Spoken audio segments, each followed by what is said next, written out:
नमस्कार दोस्तों, target 99 channel में आप सभी को स्वागत है। दोस्तों, आज की इस वीडियो में संपूर्ण हिंदी से संबंधित सारे टॉपिक को चर्चा करेंगे। दोस्तों, अगर आपको यह वीडियो पसंद आए तो वीडियो को लाइक करें। चैनल को सब्सक्राइब नहीं किए हैं तो प्लीज़ चैनल को सब्सक्राइब करें, साथ ही साथ बेल आइकन को दबाएं ताकि मेरे द्वारा डाला गया हर वीडियो का नोटिफिकेशन सबसे पहले आप तक पहुँचे। शब्द और शब्द के भेद के बारे में हम लोग पढ़ेंगे। हिंदी में शब्दों का वर्गीकरण 4 प्रकार से किया जाता है। हिंदी में शब्द के कितने भेद होते हैं? तो हिंदी में शब्द के 2 भेद होते हैं और शब्द का वर्गीकरण 4 प्रकार से किया जाता है, इसे आप लोग ध्यान रखिएगा। शब्द के भेद: सार्थक शब्द होते हैं, सार्थक शब्द और निरर्थक शब्द। शब्द के 2 भेद होते हैं, सार्थक शब्द और निरर्थक शब्द। शब्द का वर्गीकरण 4 प्रकार से किया जाता है और शब्द के 2 भेद होते हैं, सार्थक शब्द और निरर्थक शब्द। सार्थक शब्द होता है जिन शब्दों का अर्थ हो, जैसे घर, नगर। घर का भी अर्थ होता है, घर किसको कहा जाता है, नगर किसको कहा जाता है, इसका अर्थ है, इसी सार्थक शब्द हुआ। और निरर्थक शब्द जिसका कोई अर्थ न हो, जिस शब्द का कोई अर्थ न हो उसे निरर्थक। जैसे फटाफट, टन, सन, इस सब का अर्थ क्या होगा? टन बोल दिए, इसका अर्थ क्या होगा? कोई अर्थ नहीं निकला, या निरर्थक शब्द हो गया। अभी इसी तरह हिंदी शब्दों का वर्गीकरण देखिए। हिंदी शब्दों का वर्गीकरण 4 भागों में। कौन कौन? तो उत्पत्ति के आधार पर, व्युत्पत्ति, बनावट या रचना के आधार पर, अर्थ के आधार पर और रूपांतरण या प्रयोग के आधार पर। हिंदी में शब्दों को 4 भागों में बांटा गया है। उत्पत्ति के आधार पर, दूसरा अर्थ के आधार पर, रूपांतरण या प्रयोग के आधार पर, व्युत्पत्ति का है, बनावट का है या रचना का है। तीनों का मतलब एक ही होता है, यानी व्युत्पत्ति, बनावट, रचना के आधार पर। अब देखिए, उत्पत्ति के आधार पर तत्सम, तद्भव, देशज, विदेशज। विदेशज का मतलब आगत भी कहा गया है। तो हिंदी के वर्णों को 4 भागों में पहले बांटा गया है। पहले तत्सम, तद्भव, देशज, विदेशज, ये जो कि उत्पत्ति के आधार पर होता है। इसी तरह अगर बनावट पर कहे, व्युत्पत्ति, बनावट और रचना के आधार पर कहे तो रूढ़, यौगिक और योग रूढ़ 3 भागों में बांटा गया है। इसी तरह अर्थ के आधार पर कहे तो अर्थ के आधार पर इसे कई भाग में बांटा गया है। तो अर्थ के आधार पर हम लोग देखेंगे। अर्थ के आधार पर सबसे पहले वाचक यानी अभिधा, दूसरा लक्षणा, व्यंजना, एकार्थी, अनेकार्थी, पर्यायवाची, विलोम, ये सभी जो कि अर्थ के आधार पर बांटा गया है। इसी तरह रूपांतरण के आधार पर, रूपांतरण या प्रयोग के आधार पर इसे 2 भागों में बांटा गया है, विकारी और अविकारी। अब आइए उत्पत्ति के आधार पर हम लोग देखेंगे। तो तत्सम, तद्भव, देश, विदेश हो जाता है। तत्सम जो होता है संस्कृत के शब्दों को ज्यों का त्यों प्रयोग हुआ। जब संस्कृत का शब्द ज्यों का त्यों लिख दिया जाता है तो वह तत्सम होगा। तद्भव क्या होगा? तो संस्कृत के शब्दों में थोड़ा सा हेर फेर करके जब लिखा जाए तो वह तद्भव होता है। इसी तरह देशज जब हुआ, जिसका जन्म देश में हुआ है वह देशज के अंतर्गत आता होता है। और विदेशज का है तो विदेश के शब्द का प्रयोग, जिन शब्द का प्रयोग विदेश में हुआ है, जो शब्द विदेश का है उसका प्रयोग हमारे देश में अब होता है, वह विदेश शब्द होगा। इसी तरह अब आइए इसमें देखेंगे व्युत्पत्ति, बनावट या रचना के आधार पर शब्द का भेद। तब व्युत्पत्ति, बनावट या रचना के आधार पर शब्द को पहले बांटा गया था, रूढ़, यौगिक, योग रूढ़। तो रूढ़ जो होता है से जिन शब्दों का सार्थक खंड न हो, यानी जिसको तोड़े तो सार्थक खंड ही नहीं निकले, अर्थात जो अन्य शब्दों के मेल से न बने हो, जो होता है 2 शब्द के मेल से नहीं बना हो। जैसे घर, घर को तोड़ेंगे तो कोई सार्थक शब्द नहीं निकलेगा। राम, इसको तोड़ेंगे तो कोई सार्थक शब्द नहीं होगा। चावल को तोड़ेंगे कोई सार्थक शब्द नहीं होगा। दाल होगा, ये सब जो कि रूढ़ के अंतर्गत आता है, इसको तोड़ेंगे तो कोई सार्थक खंड नहीं होगा इसका। अब इसी तरह यौगिक, यौगिक शब्द हुआ जो 2 या 2 से अधिक शब्दों का योग से बना हो। यौगिक हुआ, यौगिक का मतलब ही हुआ है कि यौगिक, इसको जोड़कर बनाया गया है, 2 या 2 से अधिक शब्द को जोड़कर बनाया गया है। जैसे विज्ञान, तब बी प्लस ज्ञान। इसमें देखिएगा कि उपसर्ग प्रत्यय प्रायः यौगिक शब्द के अंतर्गत ही आती है। जैसे विद्यालय, जैसे संधि विच्छेद जिसका हो जाए तो विद्याधनालय, विज्ञान, विद्याधन ज्ञान, विद्यार्थी, विद्याधन अर्थी, ये सभी यौगिक हो गया। यौगिक का मतलब ही हुआ कि 2 या 2 से अधिक को मिलाकर बनाया जाता है। तो इस तरह से आप लोग याद रखिएगा। अब आइए योग रूढ़, जो कि सबसे इम्पोर्टेंट है। योग रूढ़ हो गया कोई भी शब्द जो यौगिक हो परंतु वे समान अर्थ न देकर कोई विशेष अर्थ दे। जैसे देखिए, योग रूढ़ शब्द होता है जो यौगिक ही जैसा ही होता है, बाकी वह जिसका अर्थ समान अर्थ नहीं देगा, वो किसी विशेष अर्थ यानी किसी तीसरे को डिनोट करेगा। जो कि बहुव्रीहि समास आप पढ़े होंगे, तो बहुव्रीहि समास का सारा उदाहरण जो कि योग रूढ़ के अंतर्गत आती है।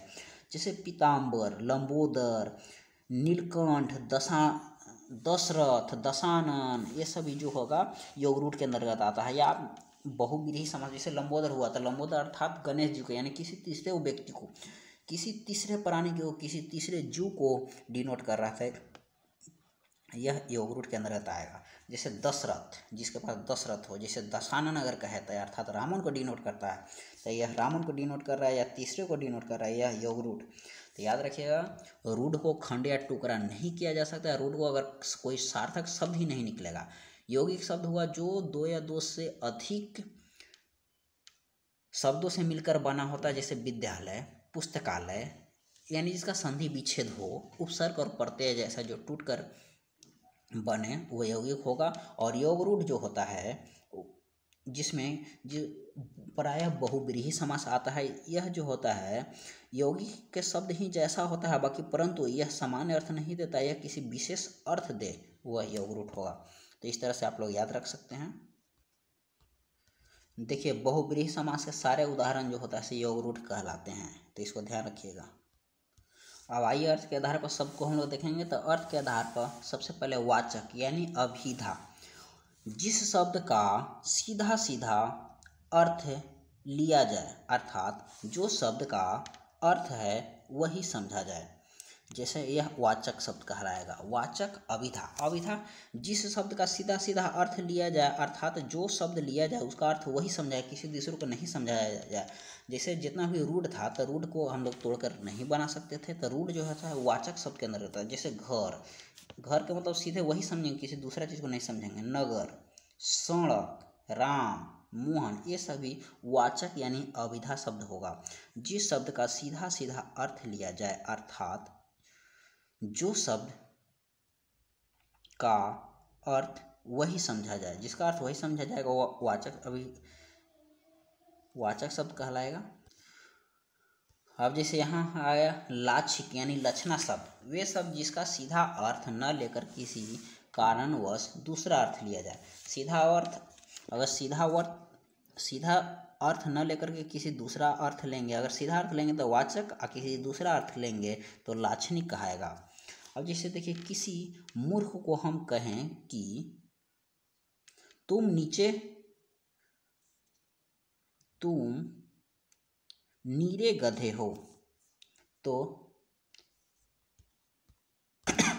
जैसे देखिए, अगर कोई इंसान को हम कहेंगे तुम नीचे गधे हो, तो इंसान का मतलब, जैसे गधा का मतलब वो जानवर का ही व्यवहार कर रहा है, बाकी वो इंसान है तो इंसान ही है ना, वो गधा तो होगा नहीं। तो इसमें यही कह रहा है कि अगर किसी मूर्ख को आप कहें कि तुम नीचे गधे हो, जैसे कहा कि यहाँ गधा शब्द का अर्थ होता है जानवर न लेकर के गधे के समान मूर्ख समझा जाता है, अर्थात गधा शब्द का यहाँ लक्षणा हुआ। लक्षणा जैसे जो कि लक्षणा तुम नीचे गधे हो, या नीचे कैटेगरी का तुम गधा हो, तो इसका मतलब थोड़ा ना कि वो जानवर हो गया, जानवर वाला गधा हो गया, यानी गधा जैसा वो मूर्ख है, तो किसी और को अर्थ को डिनोट कर रहा है, तो यह जो कि हो गया लाक्षणिक के अंतर्गत आ गया। तो वाचक शब्द और लक्षणा शब्द समझ गए। तो वाचक में होता है कि जो सीधा सीधा अर्थ वही समझा जाए, किसी दूसरों को नहीं समझा जाए। और लक्षणा में होता है कि सीधा सीधा न समझकर किसी दूसरा को समझा जाए, तो वह लक्षणा होता है। अब जैसे व्यंजना हुआ, तीसरा जो होता है व्यंजना होता है। ऐसे शब्द जिनका न तो वाचक और न ही लक्षणा अर्थ दिया जाए, अर्थात व्यंजना दोनों से भिन्न होता है, लक्षणा और वाचक दोनों से होता है। वाचक में तो समझिए कि वाचक में सीधा सीधा वही अर्थ जो किसी दूसरा अर्थ को डिनोट नहीं करता है, लक्षणा में होता है किसी दूसरा को डिनोट करता है, सीधा सीधा अर्थ नहीं देता है। अब व्यंजना जो होता है ये दोनों से भिन्न होता है, न तो वाचक हो न ही लक्षणा हो, ये दोनों से भिन्न होता है। जैसे देखिए अब व्यंजना में चर्चा करेंगे। जैसे अगर कोई चोर अपने साथी से कहे, चोर के बात हो रहा है, चोर अगर अपने दोस्त से कहे कि रात कितनी अंधेरी है, तो यहाँ कहने का तात्पर्य है कि रात की विशेषता नहीं बताई जा रही है। रात की यहाँ विशेषता ये नहीं बताई जा रही कि रात अंधेरी है, बल्कि यहाँ यह बताया जा रहा है कि चोरी जो है, चोर जो होता है कह रहा है कि यह चोरी लायक शानदार रात है, तो इसीलिए यह जो कि हो गया आपको यहाँ व्यंजना हो गया। तो वाचक, लक्षणा और व्यंजना आप लोग समझ गए। हाँ, ये देखिए नोट में है, जैसे तीनों, जैसे व्यंजना, लक्षणा और वाचक। सबसे पहले वाचक देखें, उसके बाद लक्षणा देखें, उसके बाद व्यंजना देखें। तो ये सभी तीनों जैसे तीनों को शब्द की शक्ति भी कहा जाता है। इन्हें शब्द की शक्ति किसे कहा जाता है? तब वाचक, लक्षणा और व्यंजना, लक्षणा व्यंजना और वाचक को शब्द की शक्ति भी कहा जाता है। अब आइए कुछ अन्य भी है, अर्थ के आधार पर कुछ अन्य है, जैसे एकार्थी, अनेकार्थी, पर्यायवाची, विपरीतार्थक, ये सभी को भी देखना है। एकार्थी मतलब हुआ जिन शब्दों का केवल एक अर्थ हो। अनेकार्थी मतलब हुआ जिस शब्दों का एक से अधिक अर्थ हो। इसी तरह पर्यायवाची जो समान अर्थ दे, जैसे कोई भी चीज़ कहें वो उसका डिनोट एक ही चीज़ को डिनोट करे तो वो समानार्थी हो गया। इसी तरह विपरीतार्थक जो उल्टा अर्थ दे यानी विपरीत अर्थ विपरीतार्थक हो गया। तो ये सभी अर्थ के आधार पर शब्द का आप लोग भेद देखें। वाचक, लक्षणा और व्यंजना का आप लोग ध्यान से देख लीजिएगा। वाचक हो के जो सीधा सीधा अर्थ वही थे। लक्षणा मतलब किसी दूसरे को डिनोट करे, जैसे आप लोग एग्जाम्पल में देख रहे किए कि कह रहा है कि यह गधा है, मनुष्य को गधा लायक बता रहा है, सीधा सीधा जानवर के डिनोट नहीं कर रहा है, बाकी आदमी को उससे तुलना कर दे रहा है, तो यह लक्षणा हो गया।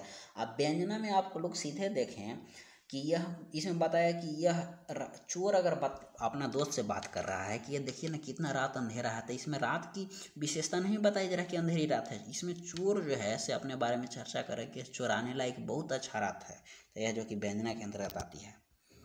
अब नेक्स्ट और 4 नंबर है जो कि रूपांतरण के आधार पर। रूपांतरण के आधार पर हम लोग देखेंगे, रूपांतरण के आधार पर शब्द के भेद होता है विकारी शब्द और अविकारी शब्द। विकारी शब्द में मुख्यतः 4 गो आते हैं, संज्ञा, लिंग, वचन।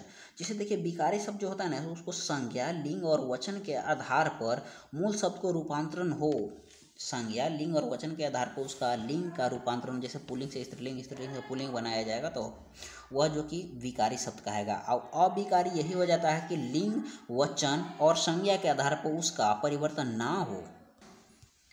विकारी शब्द के भेद होता है, जैसे विकारी के अंदर के 4 भेद होता है। विकारी के मुख्यतः 4 भेद होता है। विकारी शब्द के 4 भेद होते हैं, संज्ञा, सर्वनाम, विशेषण और क्रिया होता है। संज्ञा, सर्वनाम, विशेषण और क्रिया जो कि विकारी के अंतर्गत आता है। विकारी शब्द अब जैसे अविकारी होता है, एक विकारी और एक अविकारी। अविकारी के अंतर्गत आता है क्रिया, विशेषण, संबंध बोधक, समुच्चय बोधक। ये देखिए विकारी शब्द और अविकारी शब्द। विकारी शब्द में संज्ञा, सर्वनाम, विशेषण और क्रिया आते हैं। विकारी शब्द की संख्या 4 होती है। आप जानवे कि संज्ञा, लिंग और वचन के आधार पर विकारी शब्द को चेंज किया जा सकता है और अविकारी शब्द को चेंज नहीं किया जा सकता है। अविकारी शब्द के भेद होते हैं क्रिया, विशेषण, संबंध बोधक, समुच्चय बोधक, विस्मय आदि बोधक। ये सभी जो कि अविकारी के भेद आते हैं। जितना भी अविकारी शब्द यानी चारों जो अविकारी होता है, चारों अविकारी शब्द को अवयव शब्द कहा जाता है। अवयव शब्द के अंदर क्रिया, विशेषण, संबंध बोधक, समुच्चय बोधक और विस्मय आदि बोधक भी आता है। देखिए ये चारों आप लोग देखें, क्रिया, विशेषण, संबंध बोधक, समुच्चय बोधक और विस्मय आदि बोधक, ये चारों जो कि है अवयव भी कहलाता है। अविकारी शब्द को अवयव भी कहा जाता है। अब आइए विकारी शब्द को बारी बारी से देखेंगे। तो सबसे पहले संज्ञा क्या होता है? तो किसी का भी एक स्थिर नाम, किसी व्यक्ति, वस्तु, स्थान या भाव का नाम को संज्ञा कहते हैं। संज्ञा में जैसे कुछ भी हो गया, नदी, तालाब, ब्रह्मपुत्र नदी, राम, लक्ष्मण, आदमी, लड़का, ये सभी संज्ञा के अंतर्गत आता है। अब संज्ञा के भेद जो होता है, संज्ञा के भेद के बारे में चर्चा करेंगे। तो संज्ञा के भेद होता है व्युत्पत्ति के आधार पर और अर्थ की दृष्टि से संज्ञा के भेद होता है। तो व्युत्पत्ति के आधार पर जो कि रूढ़ यौगिक और योग रूढ़ होता है। इसी तरह देखिएगा कि संज्ञा के भेद होता है, ये भी जो कि है व्युत्पत्ति के आधार पर रूढ़ यौगिक और योग रूढ़ होता है, इसको आप लोग ख्याल रखिएगा। इसी तरह अर्थ के आधार पर, अर्थ की दृष्टि से जो कि व्यक्तिवाचक, किसी वस्तु का नाम, जैसे किसी व्यक्ति या वस्तु या स्थान का खास नाम जो होगा वह व्यक्तिवाचक के अंतर्गत आता है। बाकी खास को डिनोट नहीं करेगा। अगर सार्वजनिक रूप से डिनोट करेगा तो वह जातिवाचक के अंतर्गत आता है।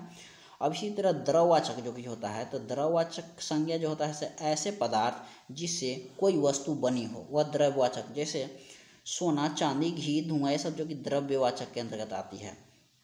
अब समूहवाचक होता है तो समुदाय का बोध कराए, जैसे सेना मतलब बहुत सारा, सेना, सभा, गुच्छा, ये सभी जो कि समूहवाचक के अंतर्गत आता है। गुच्छा में बहुत सारा चाबी मिलकर बना होता है, सेना बहुत सारे आदमी मिलकर, सभा बहुत सारे लोग, ये सभी समूहवाचक के अंतर्गत आता है। अब भाववाचक, भाव जो कि गुण, किसी का गुण, भाव और दशा का बोध करे, किसी का मान, गुण और दशा का बोध करे वो भाववाचक कहलाएगा। जैसे क्रोध, तो क्रोध को हम लोग देख नहीं सकते हैं, क्रोधित आदमी को देख सकते हैं, बाकी क्रोध नहीं देख सकते हैं। यह किसी को गुण, भाव और दशा को बता रहा है। जैसे इसका भाव गुण क्या है, खिसियाने का यानी क्रोध कर रहा है, तो एक भाववाचक हो गया। जैसे मिठास, अगर मिठाई खाने जा रहे मीठा लग रहा है, तो मिठाई हम लोग देखते हैं, मिठास को नहीं देख सकते हैं, यह भाववाचक अंतर्गत आता है। जैसे कालिया, काला आदमी को देख सकते हैं, वह कालिया को नहीं देख सकते हैं, इसी तरह यह भी भाववाचक आ गया। तो संज्ञा के 5 भेद होते हैं, व्यक्तिवाचक संज्ञा, जातिवाचक संज्ञा, समूहवाचक संज्ञा, भाववाचक संज्ञा और द्रव्यवाचक संज्ञा। तो इस तरह से आप लोग संज्ञा देख लिए।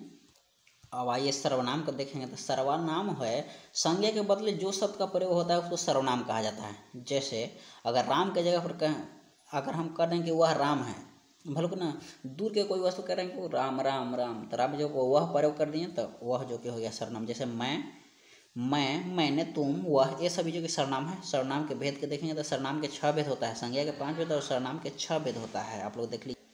सबसे पहला होता है पुरुषवाचक सर्वनाम, जो स्त्री या पुरुष के नाम के बदले में आए। जो किसी स्त्री या पुरुष के नाम के बदले में जो शब्द आता है वह पुरुषवाचक सर्वनाम कहलाता है। इसके 3 भेद होते हैं। पुरुषवाचक सर्वनाम के 3 भेद होते हैं, इसके याद रखिएगा। उत्तम पुरुष, मध्यम पुरुष और अन्य पुरुष। उत्तम पुरुष में मैं और हम आता है। मैं जो होता है एक वचन है, हम जो कि बहुवचन के अंतर्गत आते हैं। तुम, आप, तूने, तुझे, तुझको, ये जो कि मध्यम पुरुष के अंतर्गत आता है।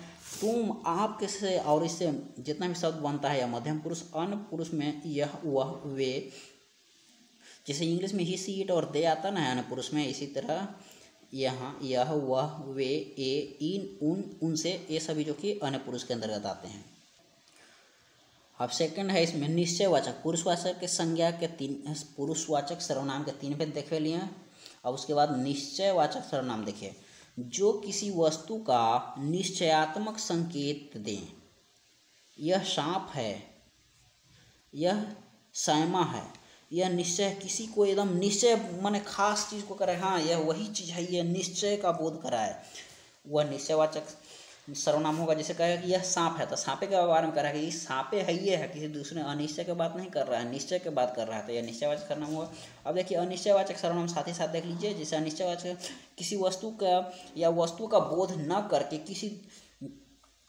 किसी दूसरे को कराएगा, अनिश्चय का बोध कराएगा। जैसे किसी को बुलाओ, तो किसी खास आदमी के तो बारे में कह नहीं रहा, किसी को बुलाओ, अनिश्चय की बात कराएगा, कोई खास के ना अनगिनत के बोध कराएगा, किसी को बुला लो तो यह निश्चय हो गया। इसी तरह अगर कहेगा कि घी में कुछ मिला हुआ है, इसमें अगर कहेगा, यह एग्जाम्पल सही से दिख नहीं रहा है, अगर एग्जाम्पल जैसे कहे कि हमें कुछ मिला, तो कोई चीज़ वस्तु के तो खास नाम नहीं पता चल रहा है, तो अनिश्चय का बोध करा रहा है। अगर ये कहे कि हमें सोना मिला, हमें अंगूठी मिला, ये निश्चय हो गया, बाकी हमें कुछ मिला तो अनिश्चयवाचक सर्वनाम के भेद हो गया। तो जहाँ भी जो कुछ, कोई कुछ जो कि यह अनिश्चयवाचक सर्वनाम के अंतर्गत आता है। निश्चय, यह, वह जो कि निश्चय, इसमें देखिए कि यह, वह, यह और वह दोनों निश्चयवाचक सर्वनाम के अंतर्गत आते हैं। अब इसी तरह चले गया ये संबंधवाचक सर्वनाम। देखिए, दो वस्तुओं के बीच के संबंध को जब दर्शाए, जैसे जो सो, जैसा वैसा, यह संबंधवाचक सर्वनाम होगा। इसी तरह प्रश्नवाचक, अगर किसी से प्रश्न पूछे, जैसे जिसे सर्वनाम का बोध हो, प्रश्नवाचक, जिस सर्वनाम से प्रश्न का बोध हो, प्रश्नवाचक सर्वनाम होगा। जैसे कौन, क्या, कहाँ, कैसे। कौन, क्या, कहाँ, कैसे, कौन, क्या, कहाँ, कैसे, ये सभी प्रश्नवाचक सर्वनाम हुआ। जो सो, जैसा वैसा संबंधवाचक होगा। अब जैसे नीचवाचक सर्वनाम देखिए, तो नीचवाचक सर्वनाम हुआ, तो नीचवाचक सर्वनाम जो होता है, इसमें होता है कि जिस सर्वनाम में कर्ता का बोध हो, जैसे आ, देखना में खुद, अगर एग्जाम्पल पूछा, मैं आप ही चला जाऊंगा, जिसमें आपका बोध हो, मैं आप ही चला जाऊंगा, यानी खुद अपने बारे में बात करेगा, मैं खुद से चला जाऊंगा, मैं आप ही चला जाऊंगा, तो यह निजवाचक सर्वनाम हुआ। तो संज्ञा और सर्वनाम को आप लोग देख लिए। अब आइए विशेषण को देखते हैं। तो विशेषण क्या होता है? तो संज्ञा सर्वनाम की विशेषता बतलाता है, उसे विशेषण कहते हैं। जो संज्ञा सर्वनाम की विशेषता बताता है उसे विशेषण कहते हैं। विशेषण और विशेष क्या होता है? तो विशेषण जो होता है, जो शब्द विशेषता बताए, जो विशेषता बताता है उसको विशेषण कहा जाता है, और जिसकी विशेषता बताए उसे विशेष कहा जाता है। विशेष, जिसकी विशेषता बताई जाए वह विशेष, और जो शब्द विशेषता बताता है उसे विशेषण कहा जाता है। इसको ध्यान रखिएगा। विशेष जो होता है हमेशा संज्ञा सर्वनाम ही होता है, संज्ञा सर्वनाम को ही विशेष होगा। विशेषण जो होता है जैसे कह देगा काला, गोरा, अंधा, ये सब जो कि विशेषण के अंतर्गत आएगा। अब जैसे यहाँ पे एग्जाम्पल के रूप में यहाँ आप लोग समझिए, जैसे कह रहे हैं कि गोरी नेहा हंसती है। गोरी नेहा, तो नेहा है जो कि यहाँ पे तो संज्ञा है, तो संज्ञा हमेशा विशेष से होता है। और नेहा कैसी है, तो नेहा जैसे गोरी है। नेहा कैसी है, तो नेहा गोरी है। तो गोरी जो हुआ से विशेषण हुआ, विशेषण गोरी हो गया, और संज्ञा के रूप में नेहा है, यह विशेष हो गया। तो ये इसमें विशेषण और विशेष को आप लोग इस तरह से पहचान सकते हैं। विशेषण के मुख्यतः 4 भेद होते हैं। विशेषण के कितने भेद होते हैं, तो 4 वाचक, गुणवाचक, परिमाणवाचक, संख्यावाचक, सर्वनामिक वाचक, ये सभी विशेषण के भेद होते हैं। अब आइए सर्वनामिक विशेषण, जिसे संकेतवाचक भी कहा जाता है। तो सर्वनामिक विशेषण हुआ जो सर्वनाम शब्द विशेषण की तरह प्रयुक्त हो। जो सर्वनाम शब्द विशेषण की तरह प्रयुक्त होता है वह सर्वनामिक विशेषण कहलाता है। जैसे यह घर मेरा है, तो जैसे हमेशा देखिएगा कि सर्वनामिक विशेषण होता है तो जो संज्ञा के पहले जो सर्वनाम आता है वह सर्वनामिक विशेषण कहलाता है। जैसे देखिए यह घर मेरा, तो घर जो कि संज्ञा है, तो संज्ञा के पहले यह आ गया, यानी यह एक सर्वनाम है, तो यह सर्वनामिक विशेषण हुआ। इसी तरह वह किताब फटी है, तो किताब जो कि है संज्ञा है, और वह जो कि क्या है, सर्वनाम है। तो संज्ञा से पहले सर्वनाम आ गया, तो यह सर्वनामिक विशेषण का उदाहरण हो गया। अब देखिए गुणवाचक विशेषण, जो शब्द संज्ञा या सर्वनाम के, जो शब्द किसका, संज्ञा या सर्वनाम के आकार, रंग, दशा का बोध कराए। संज्ञा सर्वनाम के ही देखिएगा, जैसे सर्वनामिक विशेषण हुआ तो उसमें भी संज्ञा से पहले जो सर्वनाम का प्रयोग होता है वह सर्वनामिक विशेषण कहलाता है। अब जैसे गुणवाचक विशेषण क्या होगा, तो गुणवाचक विशेषण में होगा कि संज्ञा सर्वनाम के गुण धर्म आदि का, गुण धर्म, आकार, रंग, दशा आदि का बोध कराएगा, वह गुणवाचक विशेषण कहेगा। जैसे कह रहा है कि यह मेरी नई कुर्ती है, तो कुर्ती है जो कि इसमें संज्ञा है, तो कुर्ती से पहले देखिए नई, यह क्या, इसका गुण क्या बता रहा है कि नया है, नया, पुराना, ये सब गुण को बता रहा है, तो यह गुणवाचक विशेषण हुआ। नेक्स्ट इसमें है परिमाणवाचक, जो शब्द किसी वस्तु की परिमाण यानी नाप और तौल का बोध कराए वह परिमाणवाचक विशेषण कहलाएगा।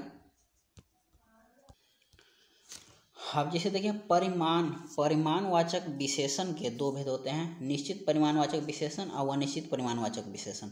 निश्चित परिमाणवाचक विशेषण में जैसे हुए कि 4 सेर दूध, निश्चित हुआ कि 4, इसी तरह 10 किलो, 5 क्विंटल, ये सभी निश्चित का बोध हुआ, तो यह निश्चित परिमाणवाचक।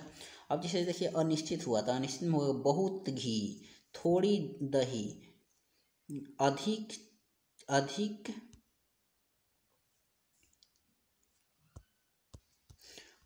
घी, तो अधिक घी जो कि अनिश्चित हुआ, अधिक, कम, थोड़ा, बहुत, ये सभी अनिश्चित हुआ। निश्चित में होगा 4, 5, 6, 8, 10, 12, सब निश्चित का बोध हुआ। तो इस तरह से आप परिमाणवाचक देख लीजिए विशेषण।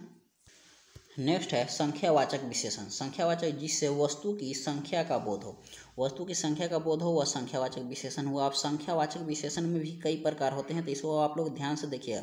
संख्यावाचक विशेषण में जैसे हुआ, संख्यावाचक विशेषण के 5 प्रकार होते हैं। संख्यावाचक विशेषण के कितने प्रकार होते हैं, तो 5 प्रकार होते हैं। कौन कौन, तो गणनावाचक, क्रमवाचक, आवृत्तिवाचक, समुदायवाचक और होता है प्रत्येकवाचक। तो 5 भेद हुआ, कौन कौन हुआ, गणनावाचक संख्यावाचक विशेषण, गणना संख्यावाचक विशेषण, क्रमवाचक संख्यावाचक विशेषण, आवृत्तिवाचक संख्यावाचक विशेषण, समुदाय और प्रत्येकवाचक। अब जैसे देखिए गणना में हुआ 1, 2, 3, 4, 5, 6, यह गणनावाचक संख्यावाचक परिमाण विशेषण है। क्रमवाचक, तो पहला, दूसरा, तीसरा, चौथा, यह क्रम का बोध हुआ, तो पहला, दूसरा, तीसरा, चौथा क्रमवाचक। 1, 2, 3, 4, 5 गणनावाचक। आवृत्तिवाचक में हो गया कि 2 गुना, 3 गुना, 5 गुना, 10 गुना, 20 गुना, जिसमें गुना लग गया यह आवृत्तिवाचक हुआ। अब समुदायवाचक, समुदाय जिससे समुदाय का बोध कराए, जैसे 4 हो, 8 हो, 10 हो, 20 हो, ये सभी समुदाय। गणनावाचक में 1, 2, 3, 4, 5, 6, क्रमवाचक में पहला, दूसरा, तीसरा, चौथा। आवृत्तिवाचक में 3 गुना, 4 गुना, 2 गुना, 5 गुना, 1 गुना, 2 गुना, 3 गुना, 4 गुना, 5 गुना, ये आवृत्तिवाचक हुआ। इसी तरह समुदायवाचक में 4, 5, 10, 2, 3, 8, 7, 6 एक साथ मैंने समुदाय का बोध करा रहा है। इसी तरह प्रत्येक वाचक में यानी हर एक का बोध करा है, जैसे प्रत्येक व्यक्ति, हर एक व्यक्ति, ये सभी जो कि संख्यावाचक के 5 भेद हुआ। संख्यावाचक के 5 भेद हुआ, गणनावाचक, क्रमवाचक, आवृत्तिवाचक, समुदायवाचक और प्रत्येकवाचक। प्रत्येकवाचक में हर एक का बोध कराता है, समुदायवाचक में एक समुदाय का बोध कराता है, 4, 5, 8, 10। आवृत्तिवाचक में आवृत्ति का बोध कराता है, 2 गुना, 3 गुना, 4 गुना, 5 गुना। क्रमवाचक में क्रम का बोध कराता है, पहला, दूसरा, तीसरा, चौथा। इसी तरह गणनावाचक में 1, 2, 3, 4, 5, 6 ये सभी जो कि गणना का बोध कराता है। आइए नेक्स्ट हम लोग प्रविशेषण देखेंगे। प्रविशेषण किसे कहते हैं? तो जो शब्द विशेषण की भी विशेषता बताए, जो शब्द जो होता है विशेषण की भी विशेषता बताए उसे प्रविशेषण कहते हैं। प्रविशेषण से भी देखिए, प्रविशेषण में ही लिखा हुआ है। एग्जाम्पल है, वह बहुत तेज दौड़ता है। तो तेज जो है से विशेषण है। अब विशेषण की विशेषता क्या बता रहा है? बहुत तेज, यानी बहुत जो हो गया से प्रविशेषण हुआ। तो जो विशेषण की विशेषता बताता है वह प्रविशेषण कहलाता है। जैसे सीता अत्यंत सुंदर है, तो सुंदर क्या है? सुंदर एक विशेषण है। अब विशेषण की विशेषता क्या बता रहा है कि अत्यंत सुंदर है, तो यहाँ पे प्रविशेषण जो कि हो गया अत्यंत। यहाँ पे सीता संज्ञा हो गया, अत्यंत प्रविशेषण और विशेषण संज्ञा है। इसी तरह नेक्स्ट है, इसमें है विशेष विशेषण, उधे विशेषण। विशेषण के मुख्यतः 2 भेद होते हैं, उधे विशेषण और विशेष विशेषण।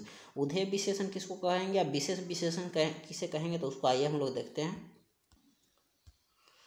जैसे देखिए, इसमें है जब विशेषण जो है विशेष से पहले आए तो विशेष विशेषण कहलाता है।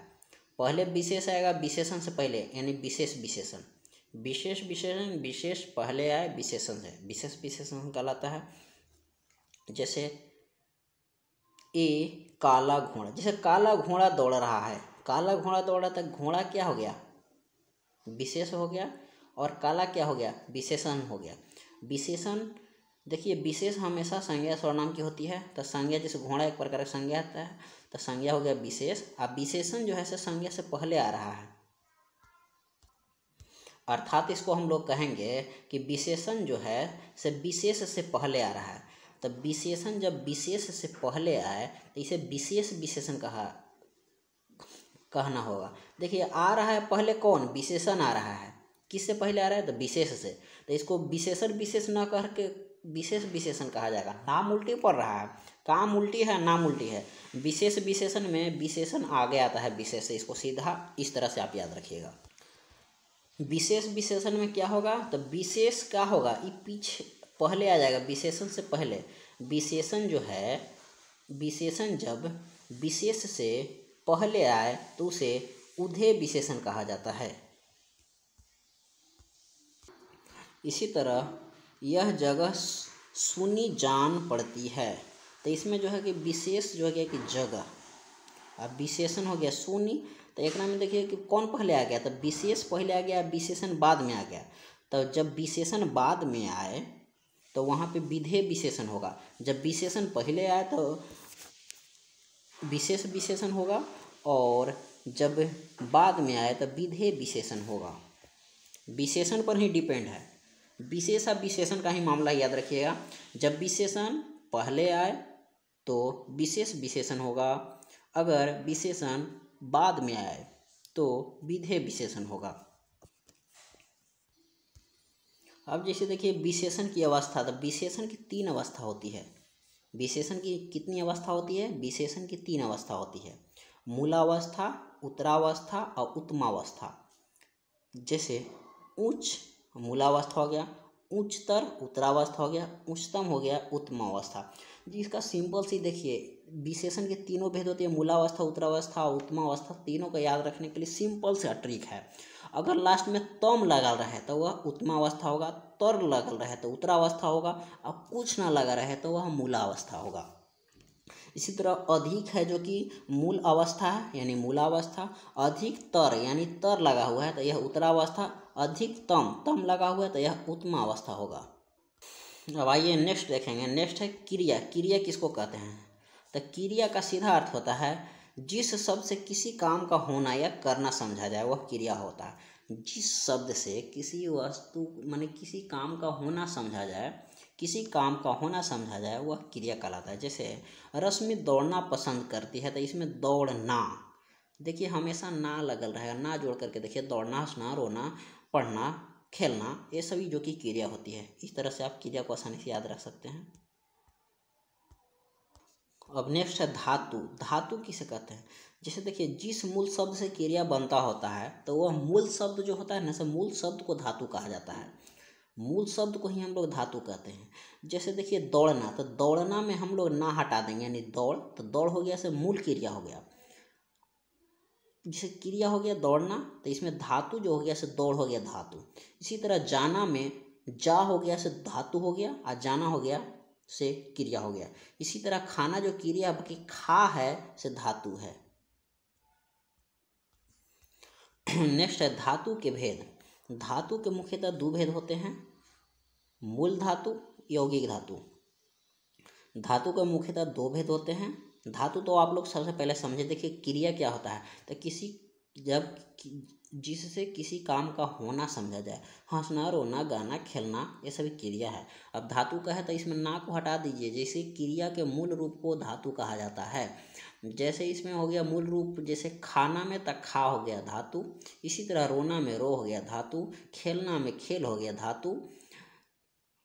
अब जैसे धातु के दो भेद होते हैं, मूल धातु और यौगिक धातु। मूल धातु जो होता है जैसे स्वतंत्र होती है, जैसे पट। धातु के भी दो भेद होती है, याद रखिएगा, पट, लिख, जा, ये सब स्वतंत्र होती है, इसे मूल धातु कहते हैं। और यौगिक धातु, यौगिक का मतलब ही हुआ है कि मिलकर बनना। यौगिक धातु का मतलब ही है, अर्थ ही यौगिक से ही है मिलकर बनना, यानी प्रत्यय का योग से बनती है। यानी चलना से चला, जो कि चलना है, चलना से चला जो बन गया, यह यौगिक धातु का उदाहरण है। अब आइए यौगिक क्रिया के कुछ भाग को देखेंगे। यौगिक क्रिया के भेद होता है, तो जैसे प्रेरणार्थक क्रिया, इसमें धातु होता है प्रेरणार्थक क्रिया धातु। यौगिक क्रिया धातु और नाम धातु तीन प्रकार के होते हैं। धातु दो प्रकार के होता है, मूल धातु और यौगिक धातु। मूल धातु में जानवे करते हैं, जैसे खाना में खा हो गया मूल धातु। यौगिक धातु जो दो क्रिया जो प्रत्यय जोड़कर बनाया जाता है, जैसे चलना से जो कि चला, यौगिक क्रिया हो गया। यौगिक क्रिया का मुख्यतः तीन भेद होता है, प्रेरणार्थक क्रिया, यौगिक क्रिया, यौगिक धातु। यौगिक धातु के तीन भेद होते हैं, यौगिक धातु के प्रेरणार्थक क्रिया धातु, यौगिक क्रिया धातु और नाम धातु। प्रेरणार्थक क्रिया धातु जो होता है ऐसे, जैसे उठवाना, सुनवाना, सुलाना, जैसे आना, लाना, जोड़ना। जो धातु में अगर आना, वाना, जाना, ये सभी जो लगल रहे प्रेरणार्थक क्रिया होता है। जैसे प्रेरणार्थक क्रिया का अर्थ ही होता है, इसमें जैसे देखिए क्या होता है, क्रिया से पता चले कि कर्ता स्वयं न कार्य करके किसी दूसरे से करता है। जैसे कर्ता खुद काम नहीं कर रहा है, किसी और से करवा रहा है, जैसे पढ़वाना, लिखवाना, खिलवाना, ये सभी जो कि प्रेरणार्थक क्रिया के अंतर्गत आते हैं। इसी तरह दूसरा है यौगिक क्रिया। यौगिक क्रिया क्या होती है, तो यौगिक क्रिया में होती है दो या दो से अधिक धातुओं के संयोग से प्रत्यय लगाने से बना होता है। जैसे चलना से चलाना। देखिए अभी आप लोग देखिए कि प्रेरणार्थक क्रिया अपने से काम नहीं कर रहा, दूसरा से करवा रहा है, पढ़वाना, लिखवाना, ये सब प्रेरणार्थक क्रिया हुआ। यौगिक क्रिया हुआ दो या दो से अधिक धातु के संयोग से बना होता है। जैसे एक में हो गया कि चलना, चलाना। इसी तरह रोना, धोना, चल देना, यानी एक साथ दो काम हो रहा है, दो वो क्रिया हो रहा है, चल देना और रोना, धोना, चलना, चलाना, ये सब यौगिक क्रिया हुआ। इसी तरह नाम धातु क्रिया। नाम धातु क्रिया क्या होता है, तो जो धातु संज्ञा या विशेषण से बने, जो धातु संज्ञा विशेषण से बना होता है वह नाम धातु क्रिया कहलाता है। जैसे नाम एक प्रकार की ही संज्ञा के अंतर्गत आती है, तो जो संज्ञा विशेषण से बने वह नाम धातु क्रिया होती है, ध्यान रखिएगा। जैसे हाथ हो गया तो संज्ञा हो गया हाथ, तो हाथ से हथियाना, नाम धातु क्रिया हुआ। इसी तरह गर्म, ठंडा, ये सभी क्या हुआ, विशेषण हुआ। तो गर्म से गरमाना, तो गरमाना जो कि एक प्रकार का नाम धातु क्रिया हुआ। दोस्तों अगर वीडियो पसंद आए तो वीडियो को लाइक करें, चैनल को सब्सक्राइब करें, साथ ही साथ बेल आइकन उतारा ताकि मेरे द्वारा डाला गया हर वीडियो का नोटिफिकेशन सबसे पहले आप तक पहुंचे। अब आइए क्रिया के भेद को देखेंगे। तो क्रिया के भेद होता है सकर्मक क्रिया, अकर्मक। सकर्मक क्रिया, अकर्मक। सकर्मक माने जिसमें कर्म हो, अकर्मक माने जिसमें कर्म न हो, यानी कर्ता पर पड़े। सकर्मक का ही भेद होता है द्विकर्मक और संयुक्त।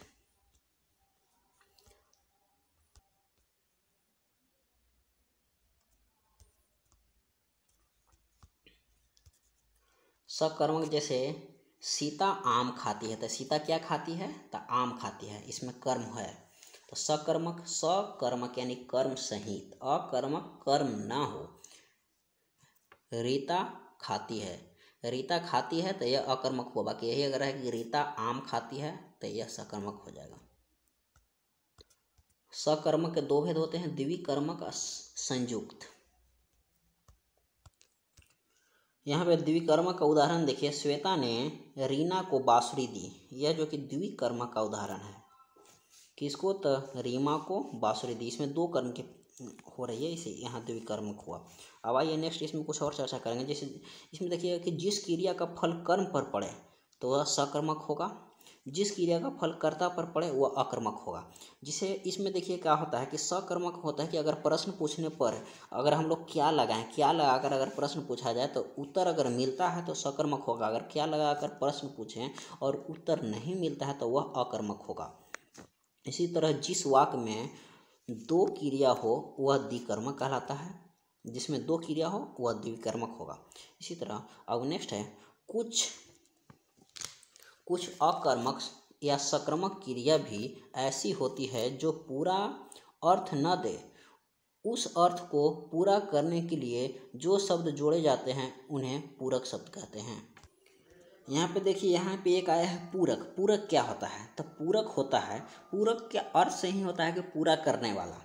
पूरा का अर्थ का मतलब ही है कि पूरक शब्द किसको कहते हैं? जो पूरा करने वाला शब्द हो उसको पूरक शब्द कहेंगे। जैसे इसमें देखिए सीधे कह रहा है कि कुछ सकर्मक या अकर्मक क्रिया की ऐसी, कुछ सकर्मक और अकर्मक क्रिया भी ऐसी होती है जो पूरा अर्थ न दे। कोई कोई होता है कि पूरा अर्थ ही नहीं देता है, पूरा अर्थ नहीं देगा तो उसको पूरा करने के लिए तो कुछ ना कुछ शब्द का जरूरी पड़ेगा। तो जो पूरा करने के लिए जो शब्द की आवश्यकता पड़ती है जिससे वह अर्थ पूरा हो जाए वही पूरक शब्द कहलाता है। तो ध्यान रखिएगा। अब आइए व्युत्पत्ति के अनुसार क्रिया। व्युत्पत्ति के अनुसार क्रिया क्या होती है? तो मूल क्रिया, यौगिक क्रिया, पूर्वकालिक क्रिया। मूल क्रिया, यौगिक क्रिया, पूर्वकालिक क्रिया, यह जो कि व्युत्पत्ति के अनुसार क्रिया के भेद हैं। जो क्रिया दूसरे शब्दों से न बनी हो वह मूल क्रिया होती है।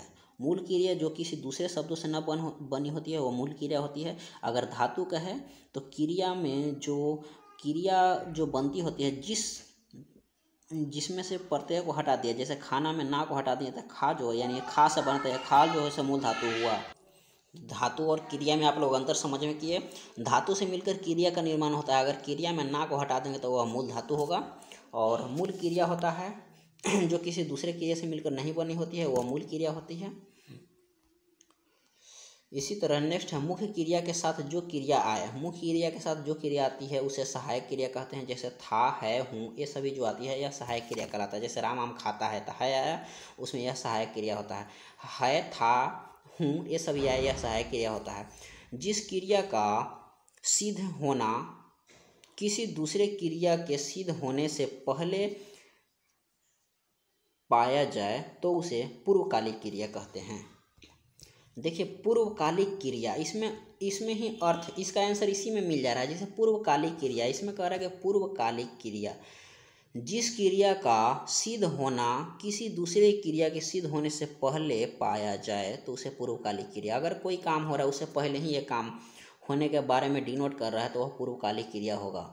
जिसे इसमें उदाहरण के रूप में दिखा रहा है। उदाहरण में कि सुकन्या पढ़ कर सोती है, तो पहले वो काम कर लेती है, क्या करती है? पढ़ लेती है, उसके बाद सोती है। तो यह पूर्वकालिक क्रिया का उदाहरण हुआ। पूर्वकालिक क्रिया जब दो क्रिया में एक क्रिया सिद्ध होने से पूर्व दूसरी क्रिया होना समझा जाए, यानी एक क्रिया काम होने से पहले दूसरी क्रिया होना समझा जाए तो वह पूर्वकालिक क्रिया होगा।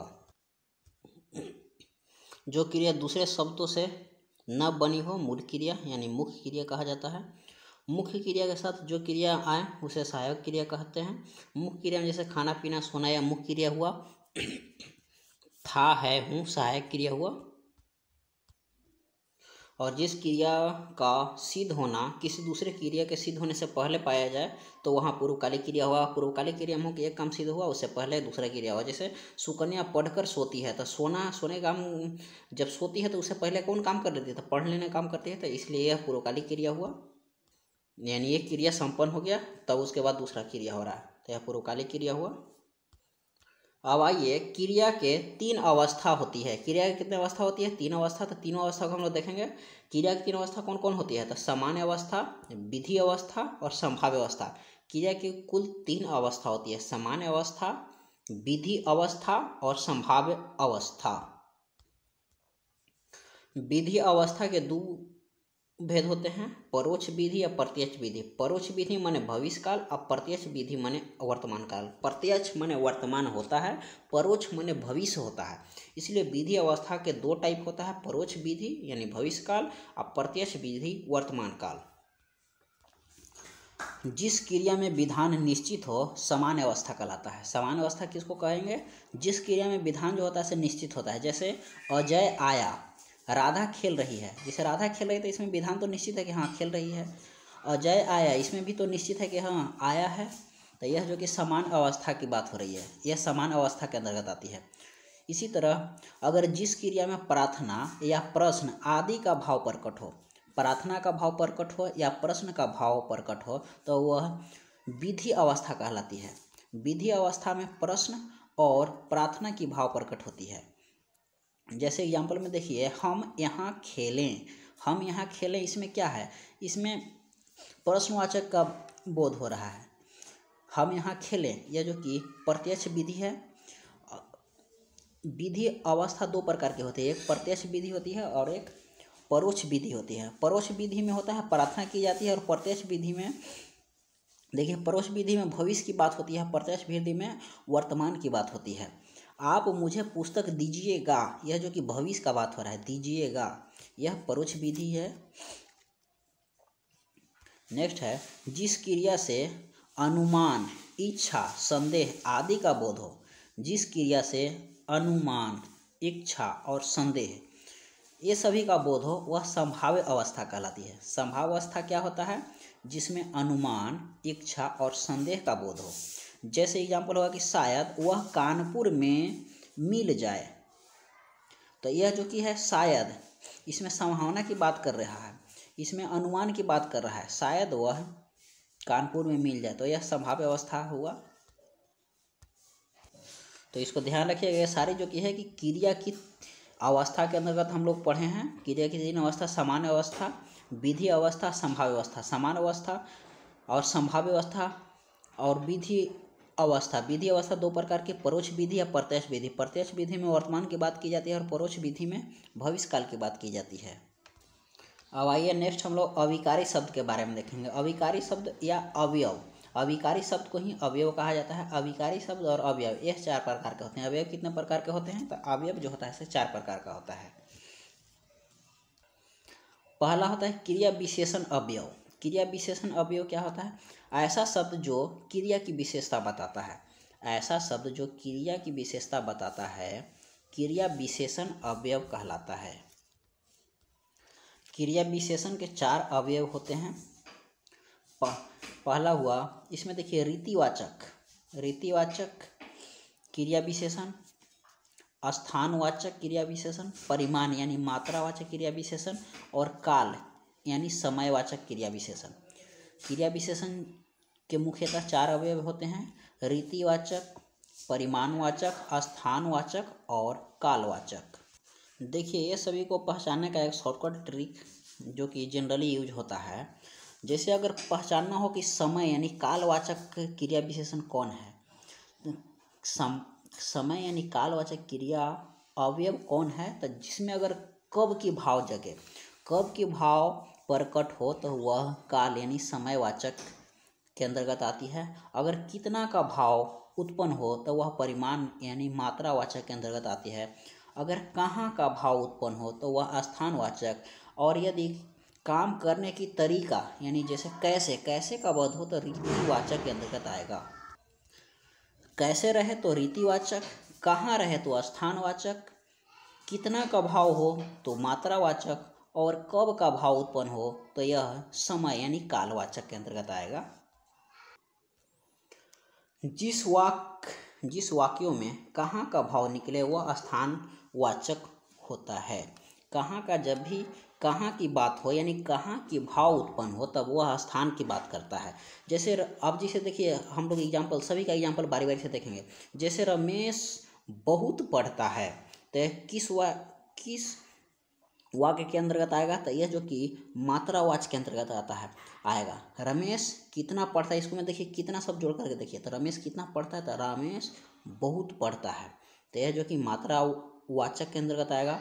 वह धीरे बोलता है, अगर आपको कोई भी एक वाक्य दिया हुआ हो तो उसमें कितना, कब, कहाँ और कैसे यही जोड़ करके आप देखिएगा, इससे आपको आंसर पता चल जाएगा। अगर कितना से उसका जवाब मिल जाता है तो मात्रावाचक का उदाहरण होगा, अगर कैसे से पता चले तो रीतिवाचक, कहाँ से पता चले तो स्थानवाचक, और कब शब्द का प्रयोग करने से अगर उसका वाक्य का सही अर्थ मिल जाए तो वह कालवाचक के अंतर्गत आता है। जैसे यहाँ पे देखें कि रमेश बहुत पढ़ता है तो इसमें कितना का प्रयोग करके देखिए, कितना का प्रयोग करने से इसका आंसर मिल रहा है यानी बहुत, कितना तो बहुत, यानी रमेश बहुत पढ़ता है तो यह मात्रावाचक हुआ। इसी तरह वह धीरे चलता है तो वह कितना का प्रयोग करेंगे तो नहीं, वह कितना चलता है ये नहीं, वह धीरे बोलता है तो वह कैसे बोलता है तो धीरे बोलता है यानी रीतिवाचक का उदाहरण हुआ। और इसी तरह वह अंदर चले गए, बच्चे अंदर चले गए तो बच्चे अंदर चले गए तो बच्चे कहाँ चले गए, अंदर चले गए, यानी कहाँ बोलने से इसका भाव उत्पन्न हो रहा है, इसलिए स्थानवाचक हुआ। इसी तरह नेक्स्ट ऑप्शन है वह प्रतिदिन व्यायाम करता है, यह कालवाचक के अंतर्गत हुआ। वह प्रतिदिन व्यायाम करता है, वह व्यायाम कब करता है, प्रतिदिन करता है, कब यानी कब से इसका भाव उत्पन्न हो रहा है, वह प्रतिदिन, कब, प्रतिदिन, तो यह जो कि कालवाचक का उदाहरण हुआ। ध्यान रखिएगा, रीतवाच में कैसे, मात्रावाच में कितना, स्थानवाच में कहाँ और कालवाच में कब सवाल पूछने से इसका आंसर का पता चलता है। अब नेक्स्ट है संबंध बोधक अव्यय। पहला हम लोग पढ़ें क्रिया विशेषण अवयव, अब आइए संबंध बोधक अव्यय। संबंध बोधक अव्यय में होता है जो शब्द संज्ञा या सर्वनाम के बाद आकर उस संज्ञा सर्वनाम का संबंध वाक्य के दूसरे शब्दों से दिखाते हैं, संबंध बोधक कहलाते हैं। देखिए एग्जाम्पल हुआ, कौरव सेना समेत मारे गए, तो इसमें समेत जो हुआ यह संबंध बोधक हुआ। संबंध बोधक को इंग्लिश में प्रीपोजिशन कहा जाता है। जो शब्द संज्ञा सर्वनाम के बाद आता है, संज्ञा सर्वनाम के बाद आता है और उस संज्ञा सर्वनाम का संबंध वाक्य के दूसरे शब्द से दिखाता है, यानी वाक्य का जो दूसरा शब्द हुआ उससे उसका संबंध दिखाता है संज्ञा सर्वनाम से। जैसे कौरव की सेना, तो यह जो कि संज्ञा है तो इसमें मारे गए हैं तो समेत जो है कि संबंध को दर्शा रहा है। तो कौरव सेना समेत मारे, कौरव मारा गया और उसका सेना भी मारा गया, तो इसमें समेत जो बात कर रहा है तो यह संबंध बोधक का बात कर रहा है। इसी तरह यह जो कि क्या है, यह जो है सर्वनाम हुआ, यह चोरी कुछ दिन पहले हुई है, यह चोरी कुछ दिन पहले हुई, तो यह देखिए कि यह है जो कि सर्वनाम है और चोरी की बात की जा रही है, तो चोरी क्या है तो कुछ दिन पहले की बात हो रही है, तो इसमें जो कि कुछ दिन हुआ जो कि संबंध बोधक हुआ। अब इसी तरह है राम के आगे राधा खड़ी है, तो इसमें आगे है जो कि संबंध बोधक के अंतर्गत आएगा। जैसे राम है तो यह संज्ञा है, तो राम के आगे जो है संबंध को बता रहा है, आगे पीछे ये सब जो कि संबंध को बताता है। तो राम के आगे जो कि राधा खड़ी है, तो इसमें दूसरे वाक्य यह जो कि है कि वाक्य के दूसरे वाक्य जो होता ना है, शब्द के दूसरे वाक्य जो हुआ इसे संबंध को दर्शा रहा है कि राम जो है ना से आगे खड़ा है, तो किसको, तो राधा से आगे खड़ा है, तो यह संबंध बोधक हुआ। अब है मोहन के बिना मैं नहीं जाऊंगा, तो हम अपने बारे में बात कर रहे हैं कि हम जो है ना से मोहन के बिना नहीं जाएंगे, मोहन के बिना मैं नहीं जाऊंगा, तो इसमें के बिना हुआ से संबंध बता रहा है। मोहन जो है ना से कह रहा है कि हाँ, मैं जो कह रहा हूँ कि मोहन के बिना नहीं जाऊँगा, तो संज्ञा के बाद तो आ रहा है, मोहन जो हुआ संज्ञा हुआ, और के बिना हो यही संबंध को बता रहा है, तो संबंध बोधक हुआ। तो आप लोग इसको याद रखिएगा, संबंध बोधक हुआ। संबंध बोधक जो होता है, जो शब्द जो होता है संज्ञा सर्वनाम, कोई भी शब्द है संज्ञा सर्वनाम के बाद आता है, ठीक है, और आने के बाद असंज्ञा सर्वनाम का संबंध वाक्य के दूसरे शब्दों से दिखाता है। एक तो है संज्ञा सर्वनाम के बाद आता है, अब वाक्य के जो दूसरे शब्द उससे इसका संबंध को दर्शाता है, यही संबंध बोधक है। अब आइए नेक्स्ट है समुच्चय बोधक। समुच्चय बोधक को इंग्लिश में कंजक्शन कहते हैं। समुच्चय बोधक होता है दो वाक्यों को परस्पर जोड़ने वाला समुच्चय बोधक कहलाते हैं। दो वाक्य जो होता है उसको परस्पर जोड़ता है। संबंध बोध में क्या होता है, संज्ञा सर्वनाम के बाद जो वाक्य आता है उसको जोड़ता है। इसमें समुच्चय बोधक में दो वाक्य को जोड़ता है। यह दो प्रकार का होता है। समुच्चय बोधक जो होता है दो प्रकार का होता है, संयोजक और वियोजक होता है। समुच्चय बोधक दो प्रकार के होता है, संयोजक समुच्चय बोधक और वियोजक समुच्चय बोधक। संयोजक समुच्चय बोधक में किन्हीं दो वाक्यों को जोड़ा जाता है और वियोजक समुच्चय बोधक में किन्हीं दो वाक्यों को तोड़ा जाता है। इसमें दो वाक्यों को तोड़ा जाता है। समुच्चय संयोज है, संयोजक में जोड़ा जाता है और वियोजक में तोड़ा जाता है। आइए समुच्चय बोधक के कुछ उदाहरण को देखेंगे। जैसे है हंस दूध और पानी को अलग कर देता है, तो इसमें और है जो कि समुच्चय बोधक का उदाहरण है। इसी तरह तुम बहुत मेहनती थे लेकिन तुम सफल न हो सके। इसमें दो वाक्य है, दोनों वाक्य लेकिन के द्वारा जोड़ा जा रहा है, तो यह समुच्चय बोधक हुआ। समुच्चय बोधक में दो वाक्य को जोड़ा जाता है और संबंध बोधक में संज्ञा सर्वनाम के बाद एक वाक्य को उससे जोड़ा जाता है। संज्ञा सर्वनाम से उसके बाद वाले वाक्य को जोड़ा जाता है, उसमें संबंध बोधक कहलाता है। और समुच्चय बोधक में दो वाक्य को परस्पर जोड़ा जाता है या तोड़ा जाता है। नेक्स्ट है समुच्चय बोधक, नेक्स्ट है विस्मयादि बोधक अवयव। विस्मयादि बोधक अवयव को इंग्लिश में कहा जाता है इंटरजेक्शन। अब जैसे देखिए कि हर्ष, शोक, विस्मय आदि का भाव, हर्ष, शोक, विस्मय, ये सब विस्मयादि बोधक अवयव के अंतर्गत आती है। हर्ष, शोक, विस्मय आदि भाव को जो प्रकट करता है वह विस्मयादि बोधक के अंतर्गत आता है। जैसे वाह क्या छक्का मारा है, तो इसमें हर्ष की बात हो रहा है, वाह क्या छक्का मारा है, तो हर्ष की भावना उत्पन्न हो रही है, तो यह विस्मयादि बोधक अवयव का उदाहरण हुआ। इसी तरह ओहो, आहा मजा आ गया, आहा मजा आ गया, जो कि हर्ष का भावना उत्पन्न हो रहा है, विस्मयादि बोधक का उदाहरण हुआ। इसी तरह हाय यह क्या हो गया, इसमें विषाद का बात कर रहा है, यह भी विस्मयादि बोधक का उदाहरण हुआ है। अब आइए निपात की चर्चा करते हैं। निपात क्या है? निपात वाक्य में किसी शब्द के बाद जो अवयव लगकर एक विशेष बल दे, निपात कहलाता है। निपात क्या होता है इसको ध्यान रखिएगा। वाक्य में किसी शब्द के बाद जो अवयव लगकर एक विशेष बल दे, निपात कहलाता है। इस बात को एक मूर्ख भी जान जाता है, राम ने ही मारा है। जैसे देखिए इसमें एक विशेष वाक्य पर बल दिया जाता है। वाक्य में किसी शब्द के बाद या किसी शब्द के बाद आता है और अवयव में जो होता है से अवयव में लगकर एक विशेष बल देता है। निपात का मतलब बल देना। जैसे इस बात को एक मूर्ख भी जानता है, तो इसमें भी है जो कि निपात हुआ, मूर्ख भी जानता है यानी बल दे रहा है। राम ने ही मारा है, यानी राम तो मारा ही है, बाकी उसमें बल देकर कह रहा है कि राम ने ही मारा है, यानी इसमें बल दे रहा है ही, जो कि निपात हुआ। तो दोस्तों आज के वीडियो में बस इतना ही। दोस्तों अगर वीडियो पसंद आए तो वीडियो को लाइक करें, चैनल को सब्सक्राइब नहीं किया तो प्लीज़ चैनल को सब्सक्राइब कर लें, साथ ही साथ बेल आइकन को दबा लें ताकि मेरे द्वारा डाला गया हर वीडियो का नोटिफिकेशन सबसे पहले आप तक पहुँचे। तो इसी उत्साह के साथ नेक्स्ट वीडियो में मिलते हैं। थैंक यू, धन्यवाद।